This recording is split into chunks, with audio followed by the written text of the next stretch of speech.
ہجر من گفتم علاج زندگی، گفتم علاج زندگی، گفتہ کے دیدار منا گفتم علاج۔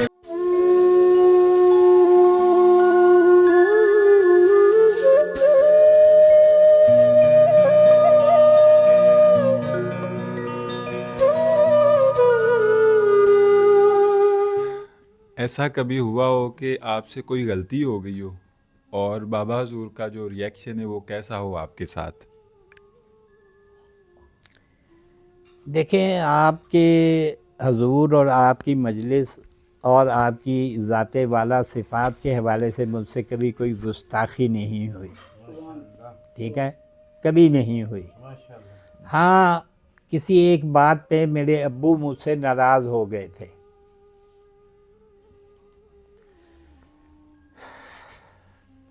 میں ضد کر بیٹھا تھا، میں باز نہیں آ رہا تھا۔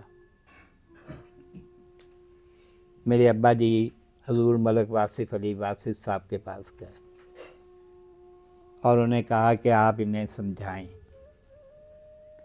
2-3 دن کا میرا گیپ تھا، میں گیا تو کہنے لگے آپ کے والد صاحب آئے تھے، جا کے ان سے معافی مانگیں، انہیں یقین دلائیں کہ جو بات وہ کہہ رہے ہیں آپ ان کی بات مانیں گے۔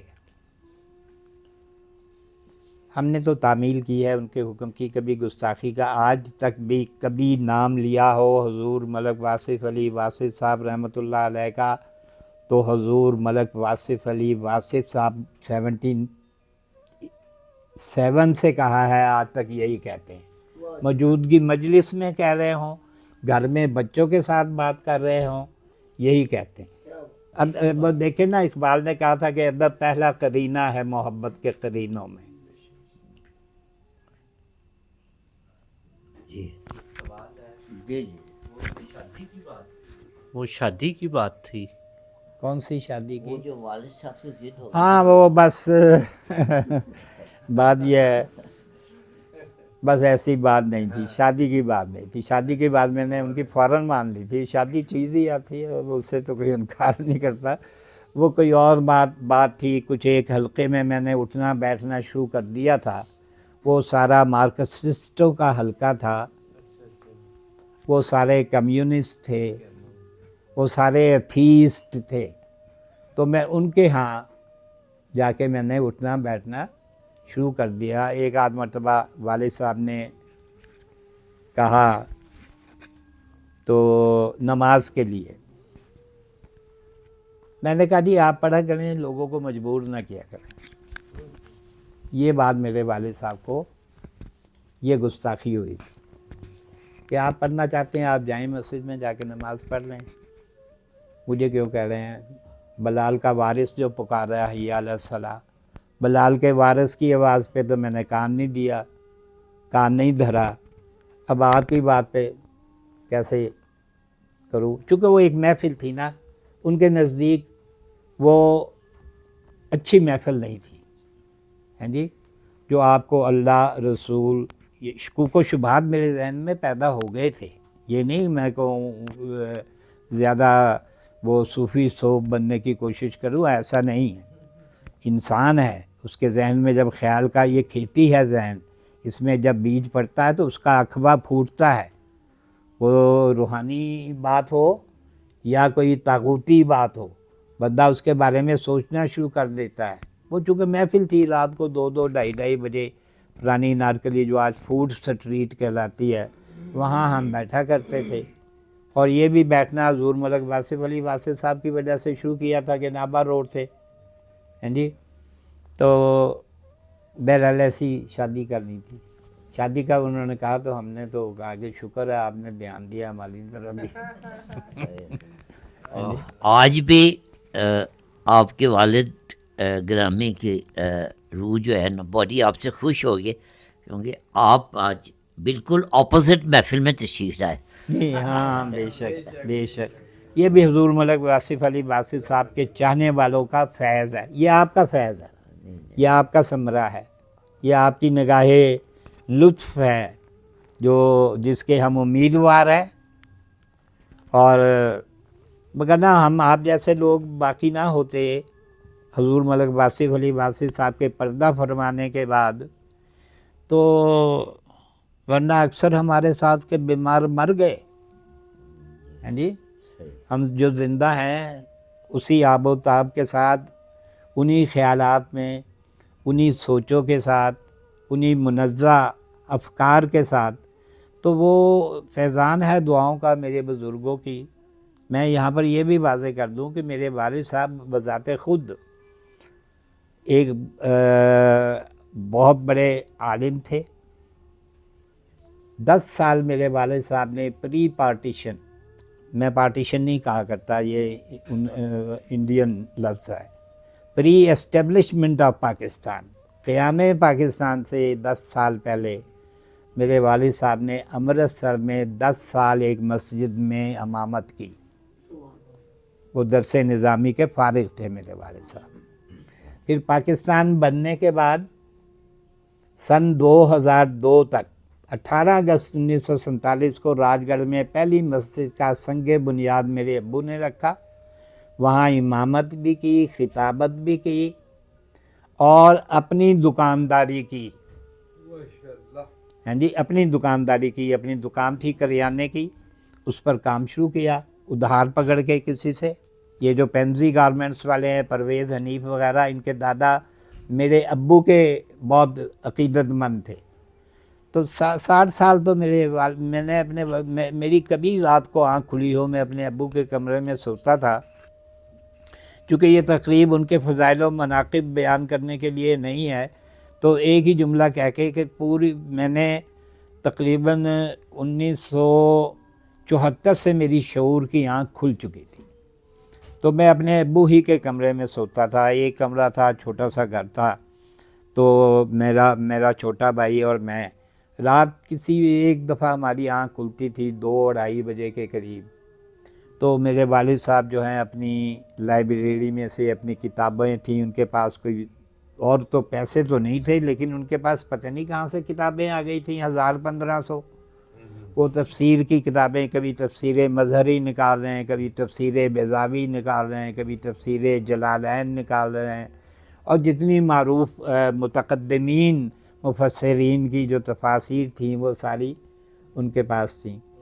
لیکن میرے 2 اساتذہ جن کو وہ بڑی روحانی شخصیت تسلیم کرتے تھے اور استاد میں آخر کرتے تھے، ہمیں کبھی میں کوئی غلط بات کرتا ہوتا نا گھر میں، اونچا بول لیا، کبھی بیوی کے ساتھ اونچا بول لیا، کسی بچے کو ڈانٹ ڈپٹ کر دی، کرخت لہجہ ہو گیا، تو ایک ہی بات شرمندگی دلانے کے لیے ہوتی تھی، یار حافظ تو تے واصف علی واصف صاحب دا شاگرد ہے، تیرا یہ لہجہ کیوں ہے، تمہارے یہ الفاظ کیوں ہیں، تم تو پروفیسر حمید کوثر صاحب کے، ان کا بھی نام لیتے ہیں، پروفیسر حمید کوثر صاحب کے شاگرد ہو کر آپ اتنے تلخ لہجے میں چھوٹی بہن کے ساتھ بات کر رہے ہو. تو یہ تھا بس. انہوں نے ایک تھا، چونکہ ان کا بھی ایک تعلق تھا، میری کوئی شکایت انہوں نے لگانا ہوتی تھی وہ مجھے خود نہیں کہتے تھے. یہ میرے والد صاحب کا کمال تھا. وہ حضور ملک واصف علی واصف صاحب کو جا کے کہتے تھے اس کو سمجھائیں، یہ ان لوگوں سے نہ ملے، اس قسم کے لوگوں سے یہ ملتا ہے، یہ کام نہ کرے، ٹھیک ہے، اس کو کہو کہ اپنے کام کی طرف توجہ دے، پڑھا رہا ہے لوگوں کو پڑھاتا رہے. یہ بیچ میں ادھر سے پراپرٹی اور پلاٹ خرید، پیسے آ گئے تھے نا، پلاٹ خریدنے کا بھی شوق آ گیا تھا. تو ابا جی کہتے تھے اسے کہو اس چکر میں نہ پڑے، تمہارے مقدر میں اگر گھر ہوگا اپنا تو وہ آپ کو مل کر رہے گا کہ جن لوگوں کی صحبت میں آپ اٹھے بیٹھے ہو وہ لوگ کبھی محروم نہیں ہوتے. یہ الفاظ ہیں میرے ابا جی کے.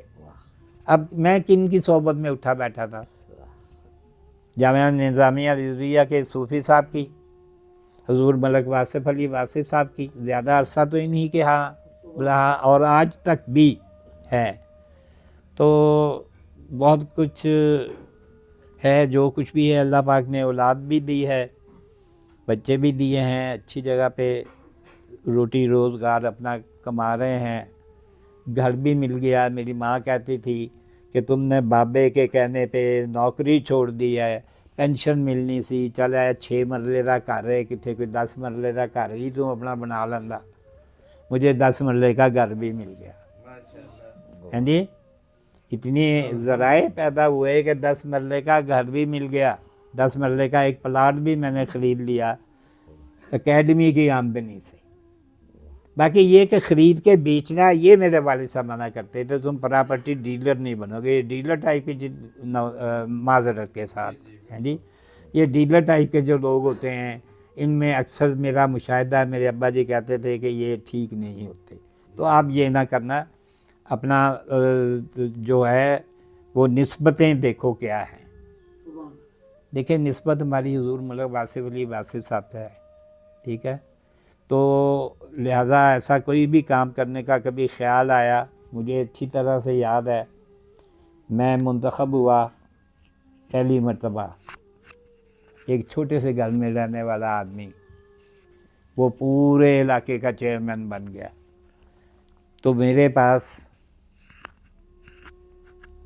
ایم اے کالج کی نکڑ پہ، جن لوگوں نے اس دور کا ایم اے کالج دیکھا 87 والا، اس کی نکڑ پہ جہاں سوئمنگ پول ہے پنجاب یونیورسٹی کی بچیوں کا، اس کے کونے پر ایک بندہ گنے کا بیلنا لگایا بیلنا تھا، اس کا رو بیچتا تھا گنے کی۔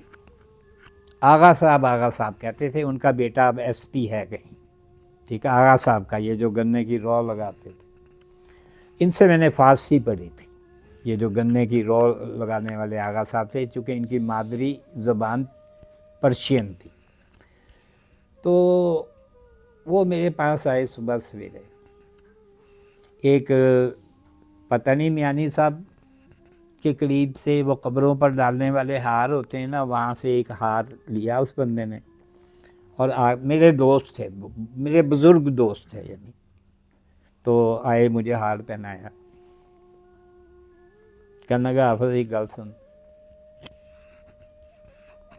میں کہا جی بولو، میں انہوں نے اکثر ان سے میں ذکر کرتا رہتا تھا حضور ملک واصف علی واصف صاحب کا، ایک ان کے پاس اور صاحب آ کے بیٹھتے تھے، وہ نواب زادہ شیر علی خان کے کزن تھے، ریاست جھنجر ایک ہوتی تھی، وہاں کے وہ نواب تھے جنہوں نے پاکستان آ کے کلیم نہیں اپنا دائر کیا تھا، لہذا فٹ پاتھوں پہ نواب نجف علی خان صاحب مر گئے، تو وہ بھی میرے بزرگ دوستوں میں سے تھے، ان کی دعائیں بھی میرے ساتھ تھیں، تو آغا میرے پاس آئے اور میرے لیے راہ عمل متعین کر گئے۔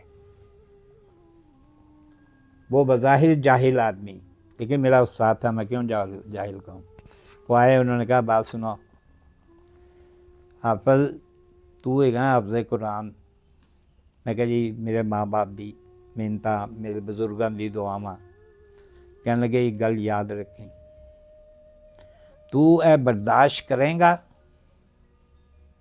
کہ تیرے سامنے کلام پاک دے اتے کوئی سور دی بوٹی لیا کے رکھ دے؟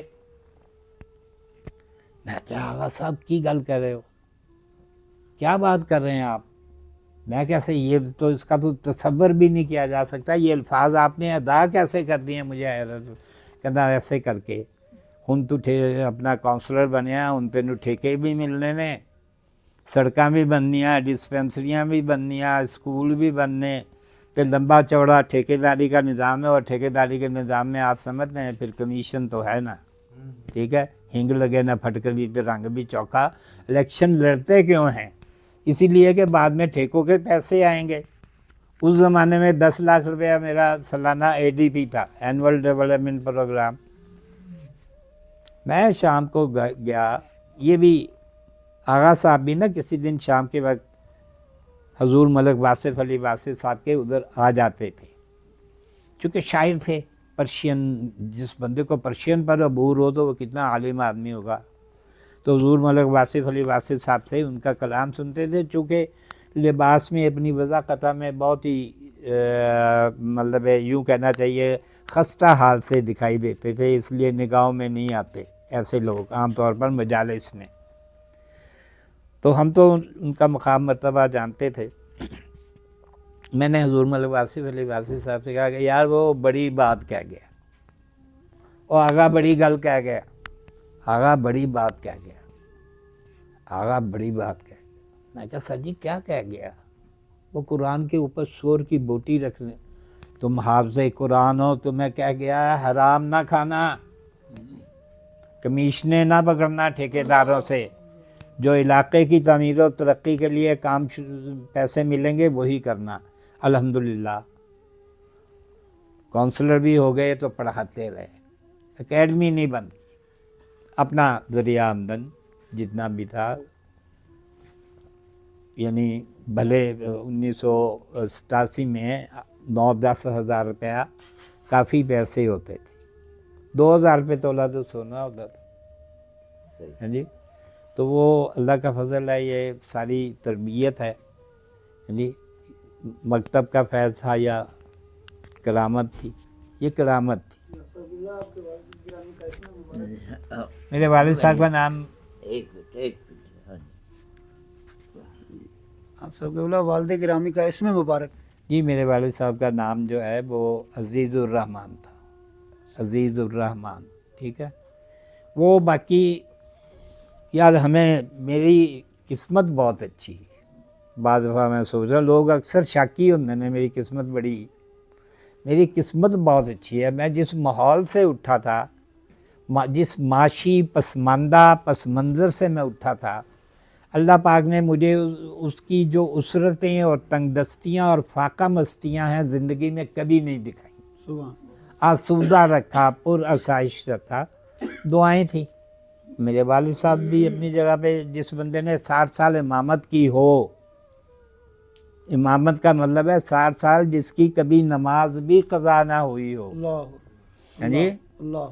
تو صاحب ظاہر ہے ان کی دعائیں بھی میرے ساتھ ہیں. پھر مجھے حضور ملک واصف علی واصف صاحب مل گئے. ان کا ذکر میں اس لیے کرتا ہوں کہ میرے ابا جی بھی ان کے پاس جاتے تھے دعا لینے کے لیے. وہ اتنے کوئی وہاں محفلوں میں زیادہ بیٹھنے والے نہیں, کوئی بات پوچھنی ہو تو جا کے پوچھ لی اور واپس آ گئے. تو بات یہ ہے کہ یہ کسی کا کوئی کمال نہیں ہے. ذالک فضل اللہ, یہ اللہ کا فضل ہے. یوتی ہے من یشاء, وہ جسے چاہتا ہے عطا کر دیتا ہے. ٹھیک ہے. فقہ کے ایک بہت بڑے امام ہیں. فقہ صحیح ہمارے ہاں فقہ بولا جاتا ہے, صحیح تلفظ فقہ ہے. فقہ کے ایک بہت بڑے امام ابو نعمان ابو حنیفہ رحمۃ اللہ علیہ نے کہا تھا, شکوت الی وکیع سوء حفظی, میں نے اپنے استاد امام وکیع سے اپنے حافظے کی کوتاہی کا شکوہ کیا. شکایت کی کہ میری یادداشت بہت کمزور ہے. شکوت الی وکیع سوء حفظی فاوصانی الی ترک المعاصی, تو انہوں نے مجھے وصیت کی, نصیحت کی, فہمائش کی کہ گناہوں کو ترک کر دے. فَإِنَّ الْعِلْمَ فَضْلٌ مِّنْ إِلَٰهٍ, علم اللہ کے فضل میں سے ایک فضل ہے. وَفَضْلُ اللَّهِ لَا يُؤْتِي الْعَاصِي, اور اللہ کا فضل خطا کاروں اور گناہوں کے ساتھ چمٹے رہنے والے لوگوں کو عطا نہیں ہوتا. ٹھیک ہے. پھر یہ بات بھی سمجھ آ گئی. حضور ملک واصف علی واصف صاحب کو دیکھا, بڑے بڑے امیر گھرانوں کے لوگ ان سے پڑھنے آتے تھے. وہ محبت سب میں یکساں بانٹتے تھے. وہ سب میں, وہ کبھی یہ تمیز نہیں کرتے تھے. میرا پتہ تھا یہ غریب گھرانے کا بچہ ہے. لیکن جی جو اصل بات ہے بتانے والی, آپ نے سوال کیا تھا کہ کب ادراک ہوا. مجھے 3 نومبر 1976 کو ادراک ہو گیا.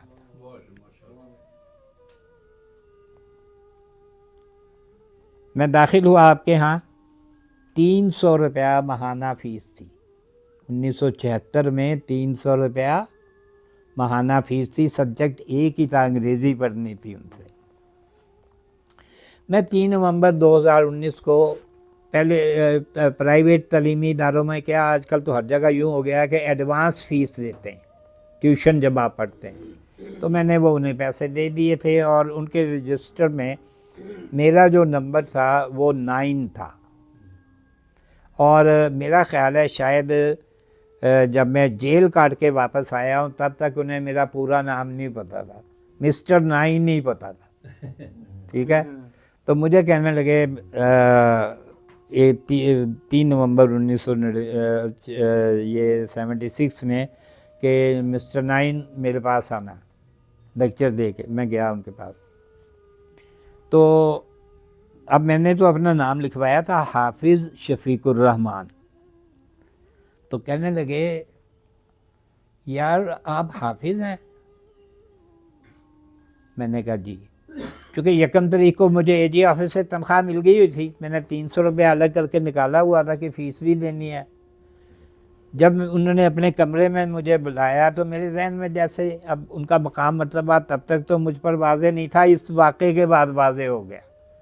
میں نے اپنی جیب میں یوں ہی ہاتھ ڈالا، 300 روپیہ یوں مٹھی میں پکڑ کے میں بیٹھ گیا کہ سر کہیں گے فیس دو، جیسے کہ عام طور پہ کہتے ہیں تعلیمی اداروں والے. کوئی جھجک محسوس نہیں کرتے، کوئی ہیزیٹیشن محسوس نہیں کرتے. میں بیٹھ گیا اور یوں سر جھکا کے بیٹھ. آپ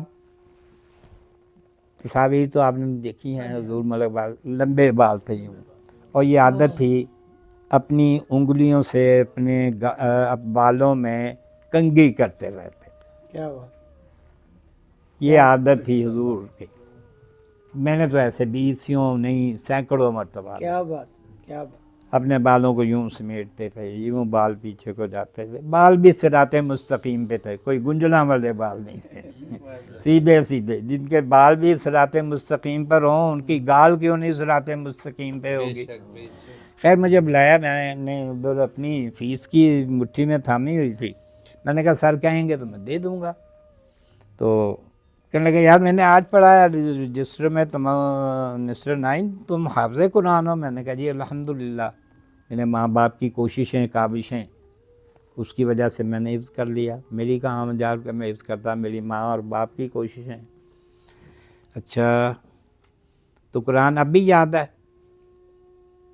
میں نے کہا جی 1966 میں نے کیا تھا، ابھی تو 10 سال گزرے ہیں. 9 مسلح میں سنا چکا تھا ماشاء اللہ، تراویح میں. ماشاء اللہ. میں نے کہا جی کہ یاد ہے الحمدللہ، جہاں سے مرضی آپ سن لیں. تو کہنے لگے سورہ مزمل سناؤ. ان کی نعت میں بھی وہ مزمل اور مدثر ہے.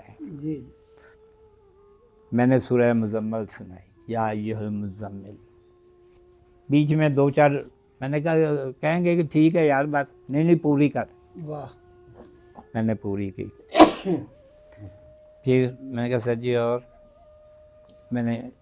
انہوں نے دراز میں یوں ہاتھ ڈالا، اور جو میں نے ایڈوانس 300 روپیہ فیس دی تھی وہ نکال کے ٹیبل پہ رکھ دی. تم حافظ قرآن ہو، تم سے فیس نہیں لوں گا. اب تعین ہو جانا چاہیے تھا مجھے پہلے مہینے ہی میں، ٹھیک ہے. تو بات یہ ہے کہ یہ محفل سارے ان لوگوں کی ہے جو فنا فی الواصف ہیں، اور اللہ پاک جو ہے ہمیں عمل کی بھی توفیق دے. آمین. اور دیکھیں عبادات کا اپنی جگہ پر ایک مقام ہے، بہت بڑا مقام ہے، لیکن اصل چیز معاملات ہیں. ہم معاملات میں کیسے ہیں؟ ہمارا ایک دوسرے کے ساتھ ملنا. کیا میری گفتگو میں اپنے گریبان میں جان کے دیکھوں، دیکھیں نا گفتگو عنوان ہے حضور کے کالموں کا، ٹھیک ہے. کسی نے آج تک یہ گفتگو عنوان نہیں رکھا تھا. نوائے وقت کے اس دور کے، میں تو چونکہ صحافت کا طالب علم ہوں، میری نگاہ ہے بڑی گہری کالم نگاری کی تاریخ پہ. مولانا محمد علی جوہر سے لے کر اور بعد میں ابراہیم جلیس تک سارے لوگوں کے، اور آغا شورش کاشمیری ان کو. تو بات یہ ہے کہ وہ میں سوچتا تھا، میں نے کہا آپ نے کوئی عنوان ہو دیکھا نا عطاء اللہ قاسمی کے وہ بھی تب چھپتے تھے ادھر نوائے وقت میں. ان کے کالم کا عنوان ہے روزنے دیوار سے. وہ میم شین کا کالم تھا، میم شین کی ڈائری. آپ نے یک لفظی کالم کا نام عنوان منتخب کیا ہے، گفتگو. وہ پھر مجھے سمجھ آئی کہ یہ بات کیا ہے. بات یہ ہے کہ بیان اصل چیز ہے، گفتگو۔ مولا علی کرم اللہ وجہ کا فرمان ہے نہج البلاغہ میں، یہ میرے باپ کا فیضان ہے، اور حضور ملک واصف علی واصف صاحب سے جو عقیدت اور ارادت اور محبت ہے اور نیاز مندی ہے، یہ اس کا فیضان ہے کہ مجھے عربی از خود آ گئی ہے۔ دیوان حماسہ میرے گھر میں پڑھا ہوا تھا میرے والد صاحب کا، وہ میں نے پڑھنا شروع کیا اور مجھے اس کا فہم تھوڑا تھوڑا آتا گیا۔ تو بہرحال وہ اپنا انہوں نے مجھے فیس واپس کی، تو مجھے پتہ چلا کہ ایک بندہ قرآن میں غرق ہے، اندر خطا کا پتلا ہے نا بندہ، تو کوئی منزہ عن النسیان نہیں ہے، کوئی معصوم عن الخطا نہیں ہے، ٹھیک ہے۔ تو یہ چیزیں ہیں اپنی۔ اب بیان اس لیے رکھا، دیکھیں ایک بہت بڑے رستے میں بندے کے ساتھ، ڈرائیور کے ساتھ بات کرتے ہوئے میرے ذہن میں یہ بات آئی، میں نے کہا کہ حضور ملک واصف علی واصف صاحب رحمۃ اللہ علیہ کے حوالے سے لوگوں نے بہت سے القابات اور خطابات رکھے ہوں گے، اور ان کے کالموں کا عنوان ہوتا تھا گفتگو، تو یہ کہاں سے آیا؟ قرآن کہتا ہے الرحمن علم القرآن خلق الانسان علمہ البیان، کہ ہم نے، وہ اللہ کی ذات گرامی رحمان ہے جس نے انسان کو پیدا کیا، اس کو بیان سکھلایا۔ انسان کی وصف واحد جو ہے وہ گفتگو ہے، گفتگو بتاتی۔ حضرت علی کرم اللہ وجہ فرماتے ہیں المرء مخبوء تحت لسانہ، مرد جو ہے وہ اپنی زبان کے نیچے چھپا ہوتا ہے، زبان سے پتہ لگتا ہے جب وہ بولتا ہے۔ اور شیخ سعدی نے کہا تھا کہ تا مرد سخن نہ گفتہ باشد، تا مرد سخن نہ گفتہ باشد عیب و ہنرش نہفتہ باشد، کہ جب تک آدمی بات نہیں کرتا اس کے عیب و ہنر جو ہیں وہ چھپے رہتے ہیں، مخفی رہتے ہیں۔ زبان کھولتا ہے، لب اذن لب کشائی ہوتا ہے تو آپ بولتے ہیں۔ اور یہ میں جتنی گفتگو کر رہا ہوں، میں کوئی پری پلانڈ گفتگو نہیں کر رہا، کوئی سکرپٹ میں یاد کر کے نہیں آیا، یہ صاحب گفتگو کی کرامت ہے کہ میں بول رہا ہوں۔ صاحب گفتگو کون ہے؟ حضور ملک واصف علی واصف صاحب۔